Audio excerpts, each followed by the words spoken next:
जब माँ ने बताई अपनी कीमत, साहिल ऑफिस से जैसे ही घर पहुंचा सुरेखा जी को नज़रअंदाज करके सीधे अपने कमरे में चला गया। सुरेखा जी तो बेचारी कब से उसी का इंतज़ार कर रही थी, मगर साहिल को तो माँ के पास रुकने की तो छोड़ो, उनको देखने तक की फुर्सत नहीं थी। सुरेखा जी का मन वैसे ही उदास हो रखा था, क्योंकि साहिल जब घर नहीं आया था तो उन्होंने अपनी बहू रागनी से पूछा था कि आज साहिल अभी तक क्यों नहीं आया है। उनकी बहू रागनी उन पर चिल्लाते हुए बोली थी, माँ जी, काम होगा तभी लेट हो रहे हैं, हर कोई आपके जैसे निठल्ले की तरह तो नहीं बैठ सकते ना। और मुंह बनाकर अपने कमरे में चली गई थी। वैसे भी रागनी सुरेखा जी को अब हर बात का जवाब बुरी तरह ही देती थी, मगर बहू तो बहू, अब बेटा भी सुरेखा जी से कहाँ सीधे मुँह बात करता था। सुरेखा जी अपने बेटे के लिए अदरक इलायची वाली चाय बनाने लगी। रोज तो साहिल चाय लेने खुद ही रसोई में आ जाता था, मगर थोड़ी देर राह देखने के बाद भी जब साहिल रसोई में नहीं आया तो सुरेखा जी चाय लेकर बेटे के कमरे में चली गई। माँ को अपने कमरे में देखते ही साहिल के तन बदन में आग लग गई। वो गुस्सा होते हुए बोला, आपसे कितनी बार कहा है कि आप मेरे कमरे में मत आया कीजिए। अरे ऑफिस से आने के बाद तो शांति दीजिए। और यह क्या, आज भी लगता है ढंग से नहीं नहाई हो आप। कितनी बार कहा है रगड़ रगड़ कर नहाया करो, कपड़े भी कितनी गंदे हैं आपके। जब भी कमरे में आते हुए एक अजीब सी बदबू छोड़ जाती हो। हर बार कमरे में रूम फ्रेशर छिड़कना पड़ता है। कौन कहता है आपको मेरी चाय बनाने को। रागनी मेरा सब काम कर तो देती है, और आपको इतनी भी अकल नहीं कि यूँ मुंह उठाकर किसी के कमरे में नहीं आते। सुरेखा जी बोली, बेटा मैं तो तुम्हारे लिए चाय लेकर आई थी। अच्छा ठीक है, चाय रख दीजिए और जल्दी से मेरे कमरे से बाहर जाइए। बेटे की बात सुनकर सुरेखा जी की आंखों में आंसू आ गए। इतने में बेटा फिर से बोला, अब खड़े खड़े मुझे घूर क्यों रही हो। अब क्या हमारे कमरे में बसने का ही इरादा है आपका। जाइए यहाँ से। सुरेखा जी कमरे से बाहर जा ही रही थी, उनके कानों में रागनी की आवाज़ पड़ी, साहिल तुम्हारे लिए चाय मैं भी बनाने वाली थी, मगर जान आज दिन भर इतनी सहेलियों से संग किट्टी पार्टी में डांस करते हुए मेरा तो पूरा बदन टूट रहा है। मुझसे तो अब कोई काम नहीं होगा। रागनी साहिल के गले में हाथ डालते हुए बोली। माँ के सामने ही दोनों ने सारी शर्म लिहाज आज बेच खाई थी। तभी रागनी बोली, तुम्हें तो गरम गरम चाय नसीब हुई साहिल, वरना मैं भी इतनी थक कर आई हूँ, मगर तुम्हें तुम्हारी माँ ने चाय तो क्या पानी भी नहीं पूछा। साहिल बोला, डार्लिंग रुको, अभी तुम्हारे लिए चाय बनवा देता हूँ। और फिर अपनी माँ से बोला, आपकी बहू कितनी थकी हुई आई है, पार्टी से जाकर इसके लिए गर्मा गर्म अदरक मसालेदार चाय लेकर आइए, और थोड़ी देर बाद अपनी बहू का सर दबा दीजिएगा। तभी अचानक से गाल पे पड़े त्वचा की आवाज़ से दोनों बहू बेटों के पैर तले जमीन खिसक गई। माँ आपकी हिम्मत कैसे हुई हमें थप्पड़ मारने की। इतने में एक और जोरदार तमाचा साहिल के गाल पे पड़ा। बस बहुत हुआ, तुम लोगों को शर्म नहीं आती अपनी माँ का अपमान करते हुए। अरे कम से कम मेरी उम्र का लिहाज कर लेते। सुरेखा जी ने कहा, सासू माँ आपकी हद में रहिए स्टूपिड वुमन। रागनी के इतना बोलते ही उन्होंने एक और जोरदार तमाचा अपनी बहू के गाल पे जड़ दिया। अच्छे से जानती हूँ बहू, तुम्हें निहायत ही बदतमीज और बदचलन औरत हो तुम। सारा अक्षर क्या पढ़ लिए, अपनी सारी सभ्यता संस्कृति भूल गई। अभी चार झापर और लगाऊंगी ना, सारी अंग्रेजी निकल कर बाहर आ जाएगी, समझी। तुम भूल रही हो बहू, मैं इस घर की मालकिन और तुम्हारी सास हूँ। और बेटा तुम, वो तो बहू है, लेकिन क्या तुम अपने पत्नी के प्रेम में इतने अंधे हो गए हो कि तुम्हें अपनी माँ के दर्द का रत्ती भर भी एहसास नहीं होता। और तुमने क्या कहा, आज माँ के हाथों की चाय पीने से तुम्हें इन्फेक्शन हो जाएगा, सिर्फ इसलिए कि बुढ़ापे में मुझे सर्दी खांसी रहती है। लेकिन मैंने तो कभी बचपन में खुद से तुम्हें कभी दूर नहीं किया, जब तुम्हें आए दिन बुखार, टाइफाइड, दस्त, उल्टी, चिकन गुड़िया और ना जाने क्या क्या बीमारियां लगी रहती थी, तो मैंने तो कभी तुमको अपनी आंचल से उतरने तक नहीं दिया। तुम लोग अपने आप को पढ़े लिखे कहते हो, मगर पढ़ लिख कर इंसान तुम्हारे जैसा बनता है और बड़े होकर अपने माँ बाप के साथ ऐसा व्यवहार करता है, तो लानत है तुम जैसे पढ़े लिखे बच्चों पर। इससे अच्छा तो फिर अनपढ़ ही ठीक है, कम से कम वो अपनी सभ्यता संस्कृति तो नहीं भूलता है। क्या इसी दिन के लिए तुम्हें पाल पोस कर इस दुनिया में अकेले लड़कर तुम्हें इस काबिल बनाया था कि तुम बुढ़ापे में अपनी माँ के आत्मसम्मान को तार तार करो? क्या कुछ नहीं किया मैंने तुम्हारे लिए, लेकिन आज तुमने अपनी पत्नी के आगे एक माँ के सम्मान को मिट्टी में मिला दिया। अब मैं तुम लोगों की एक भी नहीं सुनने वाली। तुम लोगों का क्या करना है यह मैं अच्छे से जानती हूँ। दोनों बेटी बहू माँ का यह रूप देखकर सन्न रह पड़े। यह उन्होंने कभी सोचा भी नहीं था कि अकेली माँ इतना साहस भी दिखा सकती है। इतना कहकर सुरेखा जी फूट फूट कर रोने लगी। भरी इस जवानी में सुरेखा जी विधवा हो गई थी। अकेले उन्होंने अपने बेटे को कैसे तैसे पाला पोसा और पढ़ा लिखा कर बड़ा किया, और उसकी शादी करके सोचा था कि बहू आएगी तो इतने सालों से जो अकेलापन और दर्द वो सहती आ रही है वो ख़त्म हो जाएगा। लेकिन यहाँ तो सब उल्टा ही था। धीरे धीरे बेटे बहू ने उसकी दुर्दशा करनी शुरू कर दी थी। यहाँ तक कि नहाने धोने और खाने पीने का भी पाबंदी लगा दी थी। दरअसल 2 महीने पहले की बात है। सुरेखा जी बहू रागिनी ने अपने घर में कितनी पार्टी रखी हुई थी। सुरेखा जी अपने घर के बाहर एक छोटी सी कोठरी में लेटी हुई आराम कर रही थी। कोठरी में नीचे लगे बिस्तर पे वो लेटी थी कि अंदर 2 आदमी आते हैं और टेबल पर चढ़कर यूट्यूब लाइट खोलने लगते हैं। सुरेखा जी हर उठाकर बैठती और उनसे पूछती है यह सब क्या हो रहा है। तो उन दोनों आदमियों ने कहा, माँ जी हमें इस कमरे का ट्यूबलाइट खोलने के लिए भेजा गया है। उतने में रागिनी भी उस कमरे में आ पहुँचती और कहती है, अरे जल्दी खोलो ट्यूबलाइट, बाहर के कमरे में भी तो लगानी है, थोड़ी देर में मेहमान भी आने लगेंगे। सुरेखा जी ने अपनी बहू से कहा, बहू ये लाइट खुलवा कर कहाँ ले जा रहे हो, और फिर यहाँ बिना लाइट में कैसे रहूँगी? अभी थोड़ी ही देर में रात हो जाएगी और अंधेरे में कुछ दिखाई नहीं देगा। कम से कम कमरे में एक लाइट तो रहने दो। पहले ही मेरा पलंग छीन कर मुझे नीचे सुलाते हो तुम लोग, जिससे मेरी गर्दन का दर्द बढ़ता ही चला जा रहा है। फिर तुमने इतनी गर्मी में पंखा भी निकलवा दिया और अब ऊपर से इस लाइट का भी नहीं रहेगी, तो मैं कैसे अंधेरे में सो पाऊंगी? रागिनी गुस्से में बोली, बुढ़िया तुझे छत और 3 समय का खाना बैठे बैठाए मिलता है, इसके लिए मैं शुक्र मान। बिस्तर और लाइट पंखा चाहिए महारानी को। पता भी है कितना महंगा बिल आता है। तुम्हें क्या पता होगा दिन भर पड़े रहना और चरना, इसके अलावा और काम ही क्या करती हो तुम? सुरेखा जी बेचारी कुछ कहने की हिम्मत नहीं जुटा पाई और फिर नीचे बिस्तर पर जाकर बैठ गई।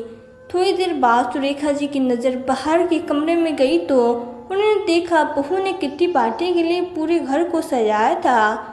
यहाँ घर के हर कोने को रंग बिरंगी रोशनी से सजाया जा रहा था। वहीं उनके खुद के कमरे में एक छोटी सी लाइट भी हटा दी गई थी, जहाँ पूरे घर में रोशनी ही रोशनी थी। दूसरी तरफ सुरेखा जी के कमरे में एकदम अंधेरा। रागिनी ने एक कुक को भी बुलाया था, जिससे रागिनी बहस करके हुए कह रही थी, मैंने तुमसे कहा था तुम 2 लोग आना, फिर तुम अकेले क्यों आई हो? वो रागिनी से बोली, मैडम जी अचानक से मेरी सहायक बीमार पड़ गई तो मैंने किसी और से बात की और वो आती ही होगी। रागिनी बोली, साल में एक बार मेरे घर किटी का नंबर आता है मेरा, और मुझे मेरी हर चीज़ परफेक्ट चाहिए। टोटल बिल लोग आने वाले हैं खाने का। अगर तुम्हारा काम पसंद नहीं आया तो अगली बार मैं तुम्हें नहीं बुलाऊंगी और दूसरे लोगों को भी बता दूंगी कि यह कुक अच्छा खाना नहीं बनाती। कुक बोली, मैडम जी मैं अच्छा खाना बनाऊंगी, आप ऐसा मत करना। बस मैडम जी मुझे एक और सहायिका की ज़रूरत पड़ेगी और मैंने जिस सहायिका को बुलाया है वो भी अभी तक नहीं आई। सुरेखा जी को देखकर रागिनी बोली, या मैं तुम्हारे सहायिका। एक काम करो, तुम बाकी सारे काम इससे करवा लेना। सुरेखा जी को देखकर कुक आश्चर्य से बोली, पर यह तो काफ़ी बुजुर्ग है मैडम जी, क्या ये इतने सारे काम कर पाएंगी? अरे मैडम कहाँ, ये ले आए आप इस बेचारे को, इतना काम कैसे करेगी? इतने बड़े बड़े पतीले ये कैसे धो पाएगी? कब कपात हाथों से ये सब्जी कैसे काटेगी? इतने में रागिनी बोली, तुम्हें इसकी चिंता करने की कोई ज़रूरत नहीं, तुम अपना काम करो और इससे अपना काम कराओ। यह कहकर रागिनी वहाँ से चली गई। इधर कुक सुरेखा जी से बोली, अम्मा तुम यहाँ बैठकर ये सारी गाजर काट दो, वहाँ सब्जियों के ढेर पड़े थे। जिसे दिखाकर कुक सुरेखा जी से पूछती है, काट लोगे ना अम्मा इतनी सब्जियाँ? अच्छा बताओ अम्मा, घर में और कोई नहीं है क्या तुम्हारे, जो तुम इस उम्र में भी यहाँ काम करने आई हो? मानती हूँ कोई काम छोटा बड़ा नहीं होता, पर इतनी उम्र तो देखो, इस उम्र में इतना कठिन काम। अरे क्या उम्र तो तुम्हारे आराम करने की है? लगता है अम्मा कोई बहुत बुरी मजबूरी ही होगी। मजबूरी इंसान से न जाने क्या क्या करा देती है। तभी सुरेखा जी ने कहा, क्या करूं बेटा, जब किस्मत ही खराब हो तो उम्र को ही हार माननी पड़ती है। मुझे तो यहाँ छोड़कर गई है, अभी वो मेरी बहू है। सुरेखा जी के इतना कहते ही उस कुक ने कहा, क्या वो आपकी बहू है?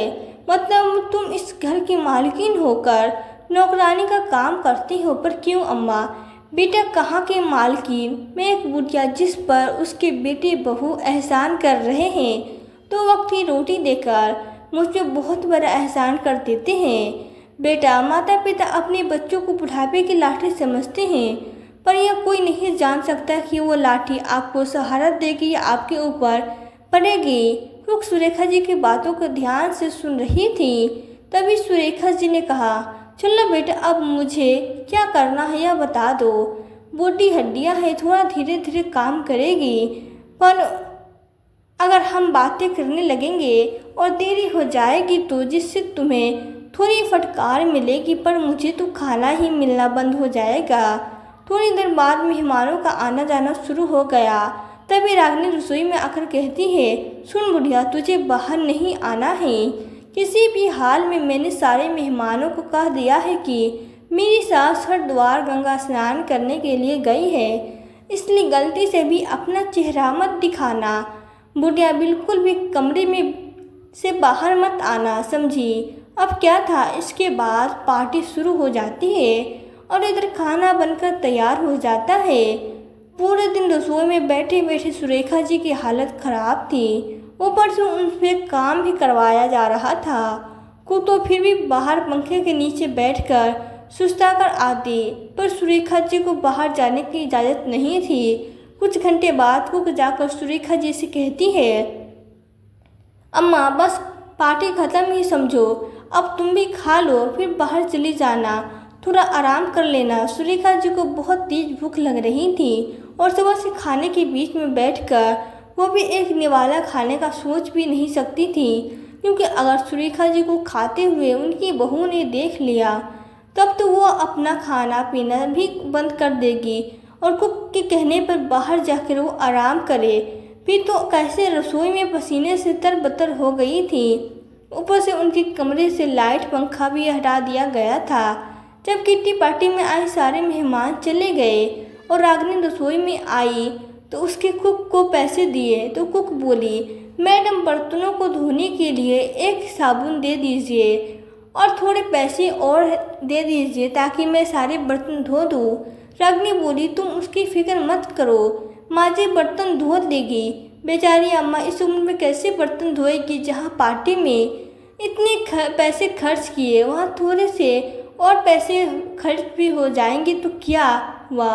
कुक ने इतना बोलते ही रागिनी बड़बड़ाती हुई कहती है, तुम्हें बड़ी पड़ी है इस बुढ़िया की, तो सुनो, अब तुम्हारे काम के पैसे तुम्हें मिल गए हैं ना, अब अपना रास्ता नापो और तुम्हें इस बुढ़िया पर ज़्यादा दया आ रही है तो इसको भी अपने साथ ले जाओ। कुक सुरेखा जी को एक दया की दृष्टि से देखती है और वहाँ से चली जाती है। सुरेखा जी अपनी बहू से बोली, बहू मुझे बहुत तेज़ भूख लगी है, पहले मुझे खाना दे दो, फिर यह सारे बर्तन धो लूँगी। यह सुनती रागिनी गुस्से से स्वर में बोली, यह सारा काम पहले ख़त्म करो, फिर खाना ले लेना। मुझे पता है अगर पहले ही तुम्हें खाना मिल जाएगा तो तुम सुस्ता सुस्ता कर काम करोगी, इसलिए पहले काम ख़त्म करो। और सुरेखा जी अपने आंसू रोक नहीं पाई। सुबह से काम किया और एक निवाला भी मुंह में नहीं डाला था, पर अंत में उन्हें मिला क्या? पूरा काम करने के बाद भी थोड़ा सा दाल और चावल। वो सोचने लगी कि आखिर क्या पाप किया था मैंने, जो यह दिन देखना पड़ रहा है। 56 प्रकार के व्यंजन बनाए गए, पर मिला क्या? दाल चावल। अब उसको ही खाकर भूख को मिटाना पड़ेगा। खाना खाकर सुरेखा जी साहिल से बोली, साहिल मेरे कमरे में लाइट पंखा भी नहीं है, मुझे नींद नहीं आएगी। अब साहिल गुस्से में बोला, तंग आ गया हूँ तुम्हारे खर्चे उठाते उठाते, कहीं और चली जाओ, यहाँ इतनी ही दिक्कत है। तुम अपने बेटे के मुंह से तीर के समान चुभने वाली बातें सुनकर सुरेखा जी ने कुछ बोला ही नहीं गया और उनकी आंखों से आंसू झरझर बहने लगे। अब सुरेखा जी को इन सब चीज़ों की आदत हो गई थी।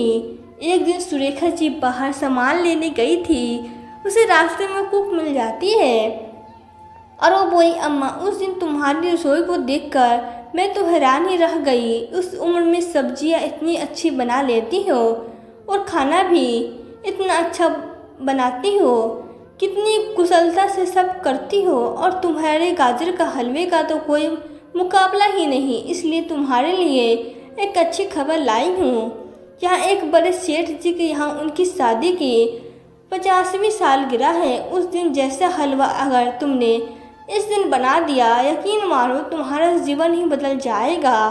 कुक के बात सुनकर सुरेखा जी ने कहा, पर मैं यहाँ से कहीं नहीं निकल सकती, तो वहाँ कैसे जाऊँगी? और बेटे बहू की गुलामी की ज़िंदगी से परेशान हूँ। अगर उन्हें मेरे काम का पता चला तो मुझे घर और से बाहर दोनों काम को करवा करवा कर पीस डालेगी।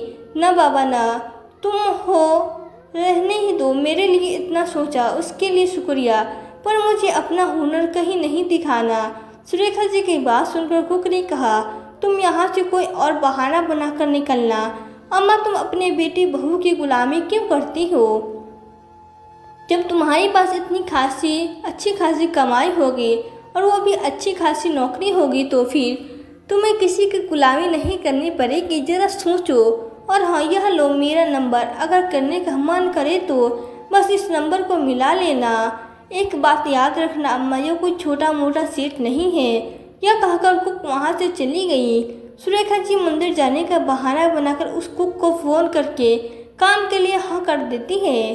उस सेठ के वहाँ हलवा बनाने के बाद सुरेखा जी की इतनी प्रसिद्धि हो गई कि उन्हें अपने यहाँ हलवा बनाने का ऑर्डर दे दिया। वह ज़्यादातर मंदिर के बहाने घर से निकलने लगी। इस पर रागिनी को शक हुआ, पर उसने सोचा चलो घर के काम करके ही तो जाती है, चाहे जहाँ भी जाना है। उसे तो कभी यह सपने में भी नहीं सोचा होगा कि इस बुढ़िया को वह पुराने सामान की तरह इस्तेमाल कर रही थी। वह इतना कुछ कर सकती है।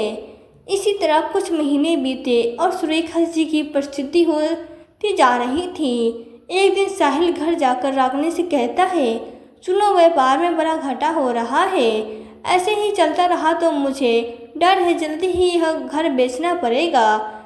पर यह घर बेचकर हम जाएंगे कहाँ? रागिनी ने पूछा। एक किराए का मकान देख रहा है, मैं इस बुढ़िया को आश्रम में छोड़ आऊँगा और हम एक साथ उस किराए के मकान में रहेंगे।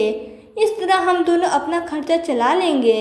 इस बुढ़िया का बोझ कौन उठाएगा? साहिल ने यह सारी बातें अपनी पत्नी से कही। फिर एक दिन सुबह सुरेखा जी ने बोला, चलो माँ तुम्हें वृद्ध आश्रम में छोड़ देता हूँ। अब यह घर मैंने किसी को बेच दिया है, तो इसलिए हम जा रहे हैं किराए के घर में, और तुम्हारा बोझ मैं अब नहीं उठा सकता। आज तुम्हारी वजह से मेरी यह हालत हुई है। मनहूस हो तुम, हमेशा मेरी बरकत तुम्हारी वजह से नहीं हो पाई। अपने बेटे की यह बातें सुनकर आंखों से आंसू ले सुरेखा जी ने कहा, ठीक है बेटा, तुम जैसा चाहो वैसा कर सकती हो। और उन्होंने हाथ जोड़कर बोला, बेटा बस 10 दिन की ही मोहलत दे दो, मैं अपने रहने का इंतज़ाम कर लूँगी, फिर मैं खुद चली जाऊँगी। यहाँ से बेटी ने सोचा चलो ठीक है, खुद ही चली जाएंगी, दो कोई मुझ पर उंगली भी नहीं उठा पाएगा। सुरेखा जी ऐसे ही छुपते छुपाते लोगों के बुलाने पर खाना बनाने के लिए जाती थी, जहाँ उन्हें अच्छी खासी तनख्वाह भी मिलने लगी थी। तो करीब ऐसे ही 10 दिन निकल गए। अब तो सुरेखा जी के पास खर्चों के लिए पैसे की कोई कमी नहीं थी। धीरे धीरे पैसे ज़्यादा मिलने लगे। सुरेखा जी दिन में गले में झोली और हाथ में डंडा लेकर घर से बाहर निकल जाती, ताकि बेटे बहू को लगे कि माँ भीख मांग मांग कर अपना पेट का गुजारा करती है। पर कुछ नहीं पूछते, वो सोचते कि चलो हमसे तो पीछा छूटा इस बुढ़िया का। एक दिन सुरेखा जी को उस कुक ने बताया कि अम्मा, अपने देश में बहुत बड़ा आयोजन होगा, देश विदेश के लोग यहाँ पर अपने अपने तरीके का ट्रेडिशनल खाना बनाएंगे और जिनका खाना ज़्यादा पसंद आएगा उसे 2 करोड़ का इनाम दिया जाएगा। यह सुनते ही सुरेखा जी की आंखों में एक अजीब सी चमक आ गई थी। उन्होंने कुक से कहा, मैं ज़रूर हिस्सा लूँगी। 2 दिन बाद आयोजन था। सभी लोग अलग अलग प्रकार के व्यंजन बना रहे थे। सुरेखा जी ने उसमें दाल बाटी चूरमा बनाने लगे। कुछ समय बाद लगभग जब सारा खाना तैयार होने को आया तो उन्होंने एक बर्तन में गोबर के बने हुए उपले लगाकर बिल्कुल ट्रेडिशनल तरीके से बाटियों को सेकना शुरू कर दिया। दाल बाटी की सुगंध पूरे रसोई में फैल गई। कुछ समय बाद बड़े बड़े लोगों ने खाना टेस्ट करना शुरू किया। तो पहले तो सुरेखा जी के खाने की तरफ किसी ने झांक कर भी नहीं देखा, लेकिन कुछ ही देर में कुछ ऐसा हुआ जिसकी किसी ने कल्पना भी नहीं की थी। लोगों की सारी भीड़ सुरेखा जी के खाने पर टूट पड़ी। लोगों ने उनका दाल बाटी चूरमा इतना पसंद आया कि लोग उंगलियां चाटते रह गए। यह देखकर सुरेखा जी के आंखें भर आई। इस स्टेज पे उन्हें 2 करोड़ डॉलर की धनराशि दी गई। तो पूरा हॉल तालियों से गूंज रहा था। दोस्तों, कहते हैं ना कि किस्मत बदलते देर नहीं लगती। आज सुरेखा जी की किस्मत की बुलंदियों को छूने को तैयार थे। जब बेटी बहू को सारी सच्चाई पता लगी तो दोनों सुरेखा जी से माफ़ी मांगने लगे, मगर सुरेखा जी ने उन्हें माफ़ नहीं किया। दोस्तों, क्या सुरेखा जी ने सही किया?